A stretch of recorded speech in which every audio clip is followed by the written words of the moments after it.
So hello and welcome to From the Woods Today.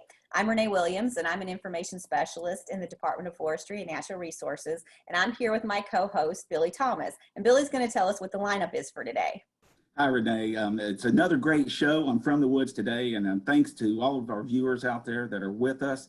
We've got some really interesting topics coming up today, and we're going to be talking about wildflowers, and we actually have a county extension agent that's going to be talking about those, and we'll talk a little bit more about that.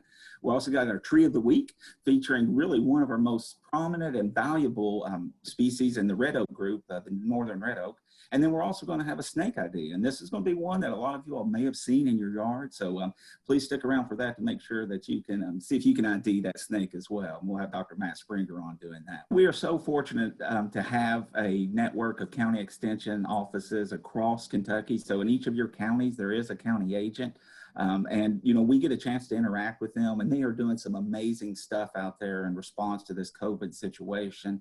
They are continuing to program at a very high level, and they're supporting their communities in so many ways. I mean, it really makes me so proud to be part of the Cooperative Extension Service system here in Kentucky. And, you know, one of the agents that we're going to be having on here in a little bit works a lot with one of our co-workers, Laurie Thomas.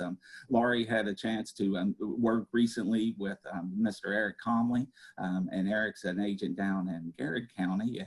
And Laurie, you know, we're so lucky to have so many agents out there doing such great stuff. And you found Eric doing like a series of videos that were pretty cool. So I'm gonna go ahead and share Eric's video. Again, Eric Comley, a Garrett County 4-H and youth development agent, and he put this video together just for this show, just for you all. And it's gonna be talking about some of our spring wildflowers. So Renee, I'm gonna go ahead and share that video. All right, so enjoy this video from Eric. And Eric, thank you in advance.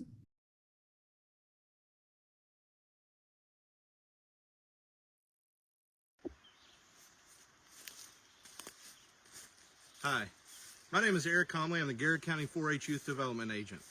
Over the last several weeks, I've had the opportunity to come out and really show off Kentucky forests in a different way. You all know that we have 120 to 130 different species of trees in the state of Kentucky. We have this beautiful diversity of trees in Kentucky. But the things that I've come out to look at are the things that we find underneath the trees, the forest floor. And primarily what I'm talking about are the spring wildflowers. When we talk about growing season, as far as wildflowers are concerned, we're talking about a season between March all the way through September. But I want to focus on our spring wildflowers and that kind of limited season when we go from essentially the middle of March all the way kind of to the middle to the end of May. After that, you're still going to find definitely wildflowers that are going to be in bloom. You're going to find some of our most incredible and some of our most endangered species of wildflowers that are actually going to bloom following that period. But I want to focus on this time right now. So this section of From the Woods, we're going to take a look at some of the things that you're going to find underneath the canopy on the forest floor here, some of our beautiful display and diversity of spring wildflowers. Now, why we have so many wildflowers, or why we have this great diversity of wildflowers in Kentucky, it really just comes down to a couple of different factors. Number one, when you think about the geography of Kentucky and where it is. So if you imagine the United States of America and you start up in Maine and you come all the way about halfway down, right there in the middle, you're going to get Kentucky. If you come from Florida all the way up, you're going to get Kentucky. And so Kentucky is this really unique state because we have we get a lot of species that it's their northern terminus, and we also get a lot of species that it's their southern terminus. So that means that we get this really beautiful diversity of wildflowers because of where we fall on the map. The other reason is because when you think about the topography of Kentucky, if you go from Black Mountain in far eastern Kentucky and you work your way through Kentucky and you get into rolling hills and plateaus and flat areas as you move into western Kentucky and the western coal fields, and then even a small section of western Kentucky is in the area that we call the coastal plains. And you heard me right, coastal. So we have a small physiographic section of Kentucky that actually we consider kind of coastal. So when you think about all of that different elevation, and within that you're going to get soil differences and geologic differences, with all of that going on in Kentucky, that means that we're going to have a beautiful, beautiful display and extremely diverse display of wildflowers throughout our state, throughout the Commonwealth. So I'm excited because, like I said, over the last couple of weeks, I've had the opportunity to come out and kind of show off some of these things. They may be things that you, as you pass by on the roadway, that you don't have the opportunity to see, or you may not have them in your backyard. But I'm hoping that with this section of From the Woods and the things that I've been doing through Garrett County 4-H called On the Ground, that I can show you all some of the most beautiful and some of the most diverse plants that you'll find, well, this is one of my favorite families of plants, the orchids. The orchids are really incredible plants. In Kentucky, we have 33 different species of orchids, okay? 19 different genera, all right? So, and most of the orchids that we have, more than 50% of them are in some level of distinction, which means that they are either endangered or threatened or of special concern of some kind. And generally that's because of habitat loss, or it's because people come in and dig them up or destroy the plant. So orchids are really just amazing. Incredibly specialized because they generally have to have what is called a mycorrhizal fungal relationship in order to survive. So this is not the only orchid I'm going to show you all during this edition of From the Woods. So I'm hoping that you all are excited as I am when we get the chance to see these beautiful, beautiful flowers. Another common wildflower that we see in a lot of woodlands across Kentucky is this one that you see here. This is called mayapple. It's really common. It comes in basically two different forms. You'll see one that's split like this, and this one will have the flower on it. And then the one, if you see this one right behind, this one just has a single stalk. This one actually belongs in the barberry family, okay? And the scientific name for the mayapple is Podophyllum peltatum. And the scientific name tells us a lot about the plant. So peltate, what that means is that the leaf is actually like an umbrella. So it will have a single stalk, and right in the middle of it, the leaf will kind of hang around either side of it. Really a cool plant. Beautiful white flower that you see here. Only you find it on the ones that are split. And the other thing about this one is this: when this one goes to fruit, it has a green fruit that is one of the favorite foods of eastern box turtles. Cool. Look at this flower. This is so beautiful. As I was driving past, I saw it up on the hillside and I could not help but stop. This one is actually called fire pink, okay? It's in the pink family, Caryophyllaceae, and it doesn't look pink at all. It's a beautiful, bright, fire engine red.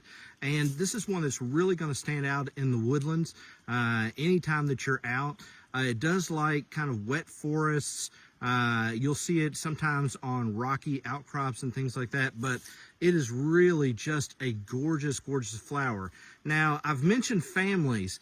As you look at plants and you can start to understand or see characteristics of plants through the lens of a family, you can start to pick out characteristics that are going to help you identify them as you go out in the field and you do some of your own exploration.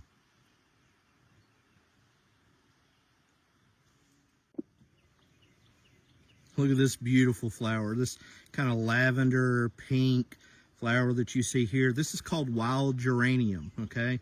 It's actually in the family Geraniaceae, okay? And just it's another flower that you're going to see. It's very common. You know, you'll find it in the woodlands. It loves kind of moist areas. These kind of what we call mesic areas. And the other cool thing that I always am intrigued by is where the names come from. So geranium, geranos is a Greek word, G-E-R-A-N-O-S, and it meant crane. Some of the members of the wild geranium family are called cranebills because of the the seed, or when it goes to seed, what it'll look like. So, if you get the chance and you're out and you have access to either the internet or maybe some books or things like that, always take the time to look and see where the names come from, because it helps you learn a little bit. It gives you something to reflect back on, and it's just super cool. So Geranos, crane, this is wild geranium.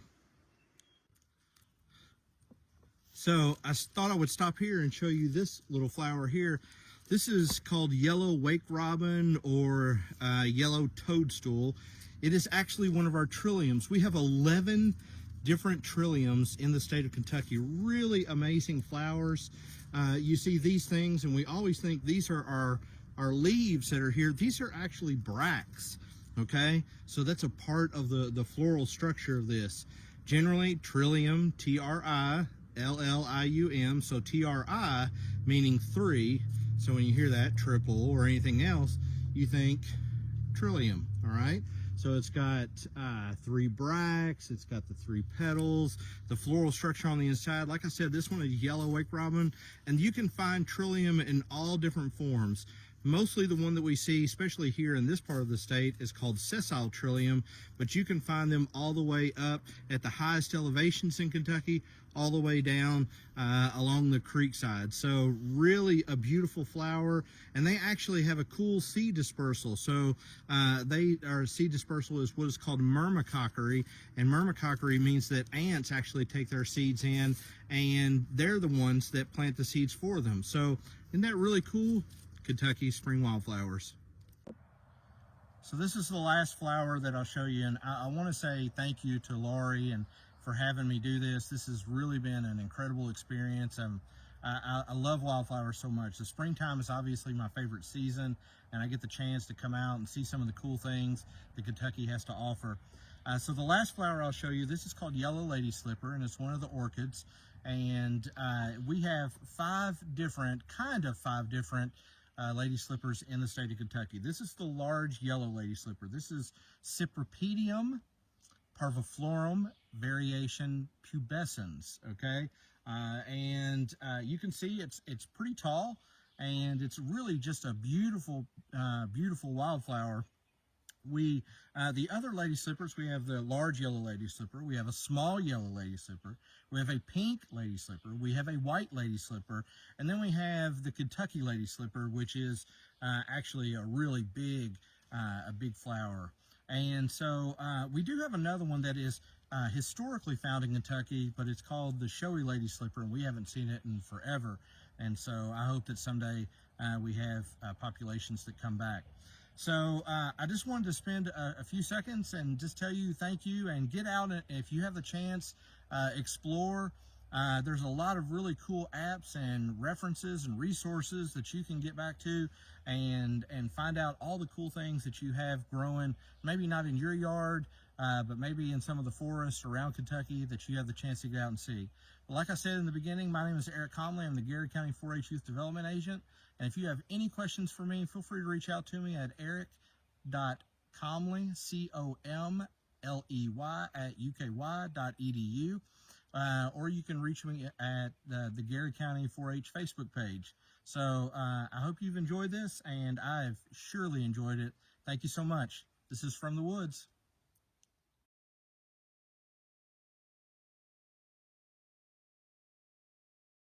So that was a really awesome presentation on wildflowers. And if anybody, I just want to remind everybody, if anybody has any questions, Eric is online here, and they can type them in the chat pod.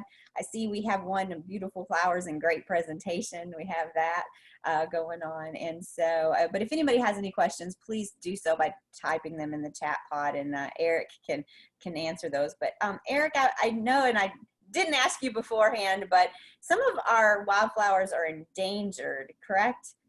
Yes, yeah, we have several in Kentucky, and primarily because of either habitat loss or because of invasive species, or another reason is because people will come in and actually try and take those out of the woods. They see something that they really like that's really gorgeous, and they think, oh, if I just take it out of the woods, I can grow it in my garden, and they don't realize how specialized a lot of plants are. And you're not allowed to do that, correct? No, no, no, no. No, there's legal issues that go along with that. So you're not allowed to take plants out of the woods, and there's legislation. I think it's called CITES, CITES, and I think it has to do with going out and digging up plants out of our woodlands. Someone wanted to know if you could recommend an easy way, or an relatively easy, I guess, user ID guide. Okay, so there's a few. Number one, if you are a tech person and you're interested in doing that, I strongly encourage the iNaturalist app. I'm not going to say that it's 100% all the time, but if you use that iNaturalist app and you take a picture of it, then you can actually it gives you an opportunity to say, it says, what did you see? And you can go on there and click on that, and it gives you options of what it might be that you're looking at. It's a really fantastic app, and that app is useful for people doing graduate work and postgraduate work, because as those IDs come in and they're actually verified, then that can go into publications. Then as far as other things, we have resources. This one was done by Dr. Barnes, the Wildflowers and Ferns of Kentucky. It's a really good guide. And then one of my favorites is actually this one, which is Wildflowers of Tennessee, the Ohio Valley, and the Southern Appalachians. So this one has a lot of what I think is useful information in it too. So not only the identification, but also like some natural history stuff. So, the etymology of the names, what maybe some medicinal or edible uses or historical uses were for it. So it's a really good reference as well. Eric, I was going to say, we often get pictures here in the Department of Forestry and Natural Resources of people, wanting to know what a tree is or some other plant, and I know at least for trees and stuff, it always helps to have a little context about, where that tree was found, where in the landscape, if it was down on the bottom or up in the top, and really having good, clear pictures is really important. So, I'm assuming it's probably similar if you're trying to do wildflower ID, you need a little information and good pictures for sure. Yeah, probably the best question, or the most famous question for anybody that can identify anything, is, what is this? And if you're one of those people that you have something, or you find something in a yard or in a forest or wherever it might be, always include, as far as information is concerned, is, where exactly did you find it? Maybe a county location, and then when did you find it? Those things will give you a really clear idea of what it is that you're looking at. And then, if there's more information that needs to be taken from there, whether it was high elevation or low elevation, or whether there was water present or whatever it might be, all of that information is really important. Just imagine yourself as a biologist trying to figure out, if I needed to give somebody the information that they could figure out where this plant or where this animal is, then what information do they need to make the best decision possible? That's great advice, Eric. And I really can't thank you enough for this video and all your other work. And I mean, you are just a shining example of how our county extension agents across the state are really responding to this pandemic situation, and really still serving your communities and the state. And, thank you so much from our department, Eric. We really appreciate you and your contributions here in Kentucky. Absolutely. I appreciate it. Thank you.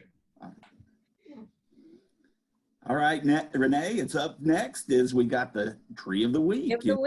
Yeah, I know this is really one of my favorite trees. I say that, but they're all really kind of my favorite trees. But we're going to take a look at this favorite tree of the week right now. And I'm going to go ahead and pull up the video by Laurie Thomas. Well, us being in forestry, it's kind of hard to have just one favorite tree of the week. Yes, indeed. All right, so here's Laurie's video. I'm Laurie Thomas with the UK Department of Forestry and Natural Resources, and I'm here with the tree of the week, the Northern Red Oak. The Northern Red Oak is widespread and one of the most important oaks in our whole red oak group. It is a medium-sized to large tree that typically grows 60 to 90 feet tall and up to 2 to 3 feet in diameter. Often considered one of the highest quality tree species in our upland forests. Northern red oak is widely distributed throughout much of the eastern United States and southeastern Canada. Northern red oak has recently flowered and some may still be flowering. It is monoecious, which means you will find both male and female flowers on the same tree. The male flowers are a drooping catkin, and the female flowers are little spikes found in the axil of the leaf and the stem, as you can see in the photos here. Both appear with the leaves, and the pollen from the male flower is carried by wind to the female flowers, typically on other trees. The leaves are by far the easiest characteristic to use for identifying oaks. Oaks can be tricky to identify.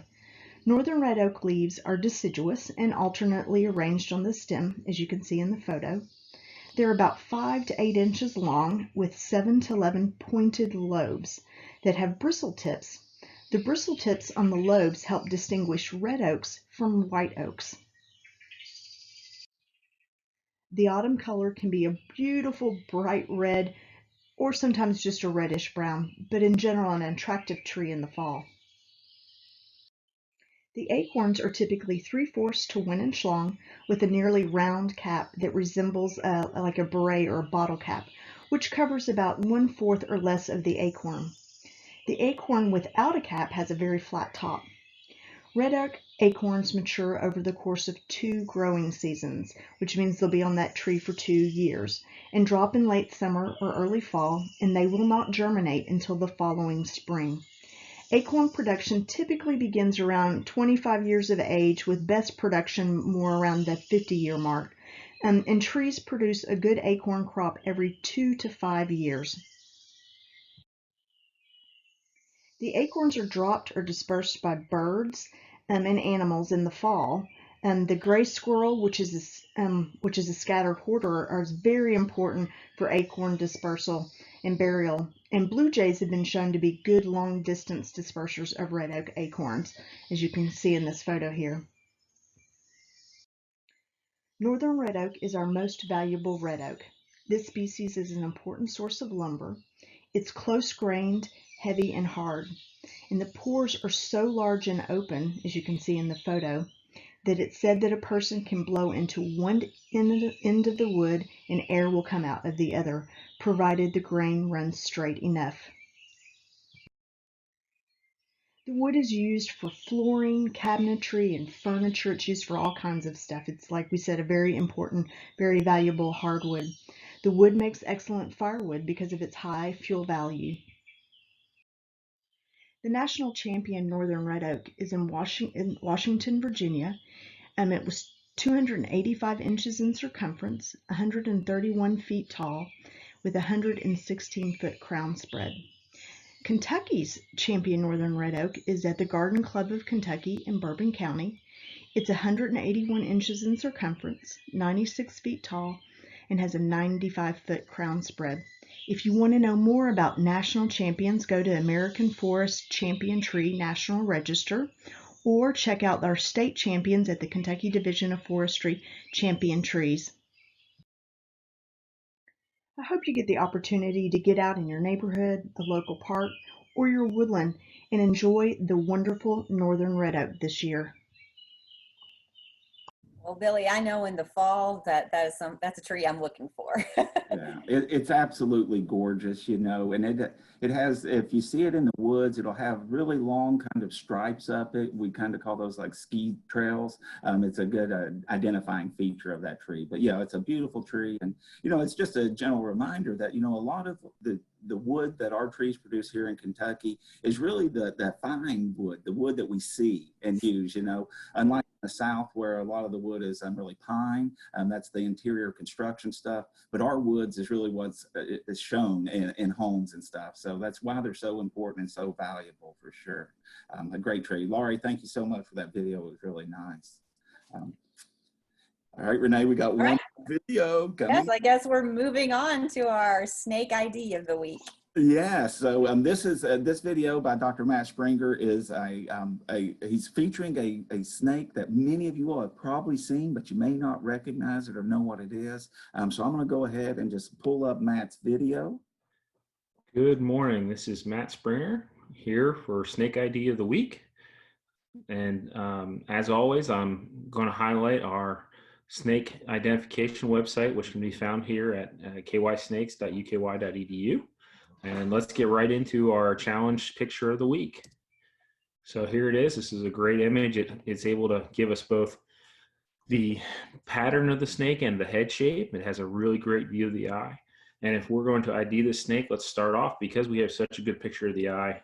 What can it tell us? Well, it's a round pupil. That's what it tells us, which, if you've been around for the last couple of weeks, highlights, that's a big indicator of a non-venomous species in Kentucky. All of our venomous species have that slit-like pupil like a cat, as opposed to the round one like this snake has. So we know it's non-venomous. If we want to go the step further, IDing it to species, we can look at a couple more features here. Let's look at the pattern. The snake is actually rather checkered, and it has that strong dorsal line all the way down its body.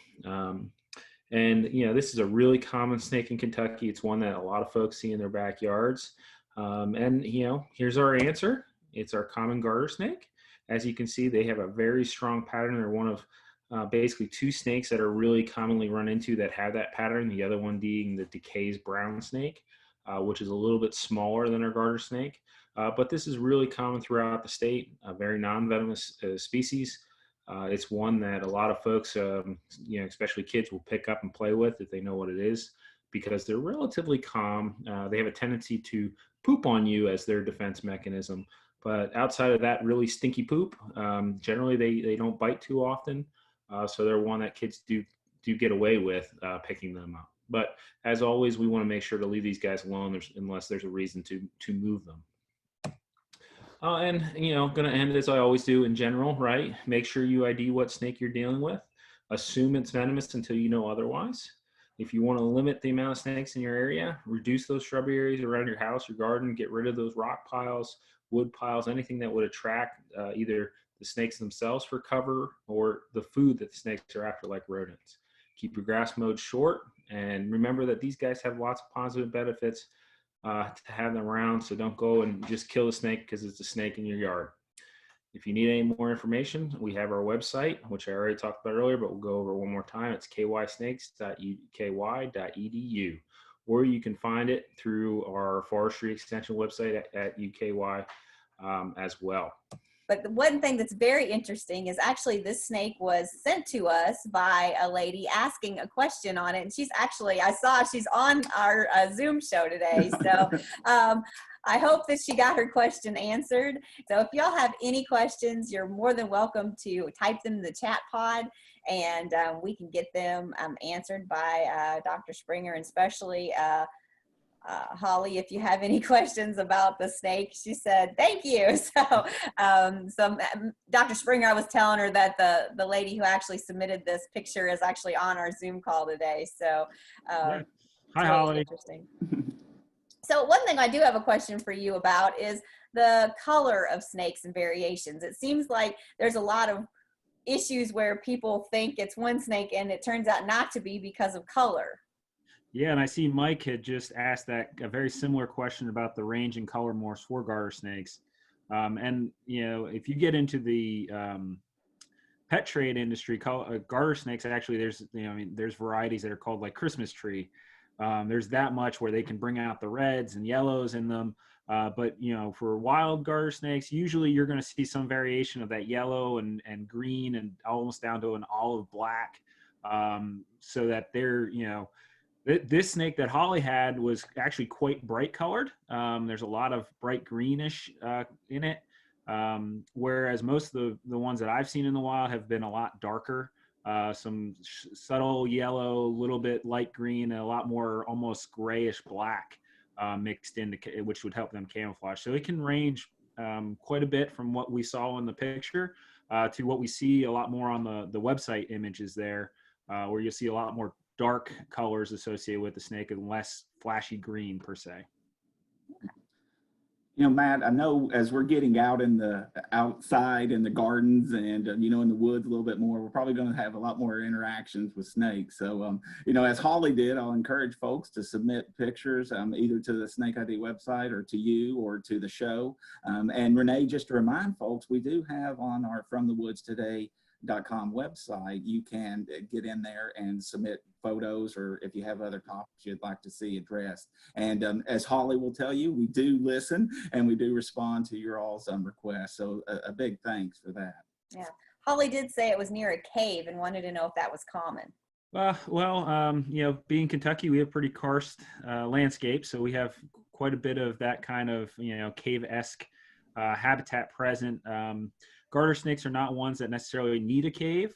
They do go into hibernaculums. If you've ever seen the videos, either in documentaries or online, where you see thousands of snakes on top of each other, that's usually garter snakes, actually. So they'll get into pretty big hibernaculums with each other. Sometimes those are caves, sometimes they're just, you know, holes in the ground or natural rocks, crevices. So they don't require it, but they can be found in and around them. Yeah. Looks like I had a question about the frost, Renee. Yes, I was just going to say next week, but let's go ahead. I was going to say, you know, it is May 6th, 2020, and for this evening, we do have a frost advisory for a good part of Kentucky. You know, they're expecting temperatures below freezing in the morning, and actually over the next week, there's several days. So if you do have some sensitive plants, is there little sprouts out there or little flowers that you want to protect, please make plans to do so. And we're also going to have a little segment next week. Dr. Ellen Crocker's working on one about frost damage, and we've been seeing some frost damage. We had some earlier frost, Renee, that did cause some problems across the state. And you know, the question was, are trees or flowering shrubs that are damaged by frost likely to re-leaf or reflower later when it gets warmer? And you know, as most of the answers we give, the response is, well, it depends, right? It depends on the extent of the frost damage that the plant had, the exposure, its stage of growth. Generally speaking, we think that most of the plants will kind of recover, but if you had some that were really kind of sensitive or not doing too well, that may have been a bit much for them. So we're hopeful that most of the plants will be able to recover from these early frosts. But again, if you have something that's sensitive out there, Renee, we need to make sure that we're out there covering that stuff up this evening, because you might not have it later if you don't. Right, and we're going to have a segment on that next week. I know that doesn't help for this week, unfortunately, but Billy, you did a great job explaining that. One thing I was wondering, though, if someone has planted a tree seedling, is that will the frost hurt them?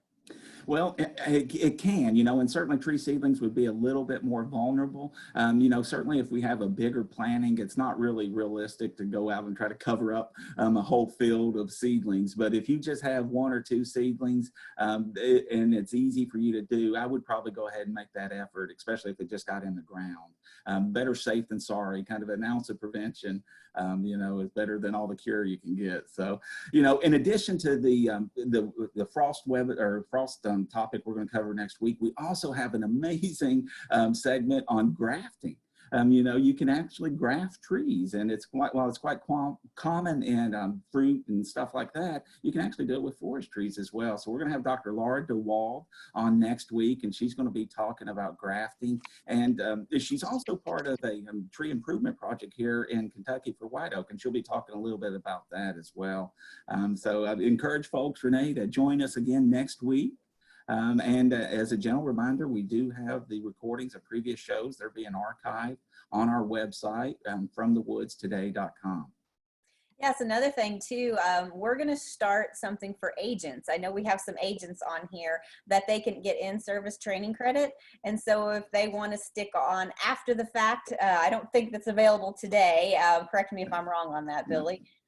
But from now on, if agents want to get in-service training, we've getting it lined up so they can do that, so they can stay on after the show is over, and we can talk to them and answer their questions. Right. Certainly one of our roles in the Department of Forestry and Natural Resources Extension Team is to be supportive of agents. And we're going to try to use that as a platform to kind of get timely information to agents so that they can really push it out across their counties and to their clientele. And, you know, again, with today's show and having Eric on there, we hope in the future to highlight some additional agents because there are some amazing county extension agents here in Kentucky doing some really great work in response. And, you know, again, I said it before, but I'm really proud to be part of the Cooperative Extension Service system here in Kentucky. And, you know, we're really trying to be a servant to you all as clients and landowners out there across the state. So as you've got questions or issues that you're dealing with, you know, use our website, fromthewoodstoday.com, to feed us information. And if it works out, we will try to incorporate it into the show. Right, and you never know, there may be someone out there that knows of an agent that does something special and they want us to feature them. So maybe we might be able to get that just from you all. If you know what's going on in your county, you might be able to tell us what an agent is doing that we might not know. And remember, fromthewoodstoday.com, you can see all of our past shows, and you can get the link to watch live there. And so we hope you all will join us next week at 11. Indeed. Thanks everyone for taking some time out of your schedules to be with us, and share the news. Let others know. If you know of other people that might be interested in this show, please share it with them. We certainly appreciate it. So Renee, thanks to you as always for kind of taking the lead on this. And I've really enjoyed being part of From the Woods today. Well, I appreciate you being my co-host. All right, everybody, take care and join us next week at 11 o'clock Eastern Time for a great show on a variety of cool topics. Thanks, everybody. Have a good day. Bye-bye.